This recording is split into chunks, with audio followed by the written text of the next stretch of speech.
Hi friends, நம்ம தளபதி அடுத்ததான் நடிக்க போற T69 படத்தோட கேஸ்ட் அண்ட் கிரியூ அனௌன்ஸ்மெண்ட்டை KVN ப்ரொடக்ஷன்ஸ் வெளியிட்டு இருக்காங்க. தொடர்ந்து 3 நாளைக்கு அடுத்தடுத்து T69 பட அப்டேட்ஸ் வெளிவர போகுது. T69 படத்துல முதல்ல ஜாயின் பண்ணிருக்கிறது பாலிவுட் ஆக்டர் பாபி தியோல். இவர் நடிக்க போற 2வது தமிழ் படம். ஏற்கனவே இவர் கங்குவா படத்துல சூர்யாவுக்கு வில்லனா நடிச்சிருக்கிறாரு. அடுத்து T69ல தளபதிக்கு வில்லனா பிளே பண்ண போறாரு. அண்ட் நெக்ஸ்ட் T69 படத்துல பூஜா ஹெக்டே அண்ட் மமிதா பைஜு இந்த 2 ஃபீமேல் ஆக்ட்ரஸும் T69ல நம்ம தளபதி கூட சேர்ந்து நடிக்க போறாங்க. இதுல பூஜா ஹெக்டே ஏற்கனவே பீஸ்ட் படத்துல தளபதிக்கு ஜோடியா நடிச்சிருக்காங்க. அண்ட் அடுத்ததா நடிகை பிரியாமணி அண்ட் பிரகாஷ் ராஜ் இவங்க 2 பேரும் முக்கியமான ஒரு ரோல்ல நடிக்க போறாங்க.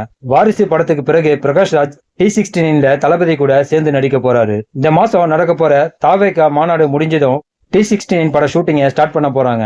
அண்ட் அதுக்கு முன்னாடியே T69 பட பூஜையும் நடத்தி முடிச்சிடுவாங்க. தளபதி நடிக்க போற கடைசி படம்ங்கிறதால ரசிகர்கள் இந்த படத்தை ரொம்பவே எதிர்பார்த்துட்டு இருக்காங்க. அதுக்கேற்ற மாதிரி KVN ப்ரொடக்ஷன்ஸ் ஃபேன்ஸை ஏமாத்தாம உடனுக்குடனே அப்டேட்ஸ் கொடுப்பாங்கன்னு தோணுது. ஓகே ஃப்ரெண்ட்ஸ், அடுத்ததா T69 படத்துல இருந்து என்னென்ன அப்டேட்ஸ் வரப்போகுதுன்னு வெயிட் பண்ணி பார்க்கலாம். நெக்ஸ்ட் வீடியோ சந்திக்கலாம். ஓகே, தேங்க்யூ, பாய்.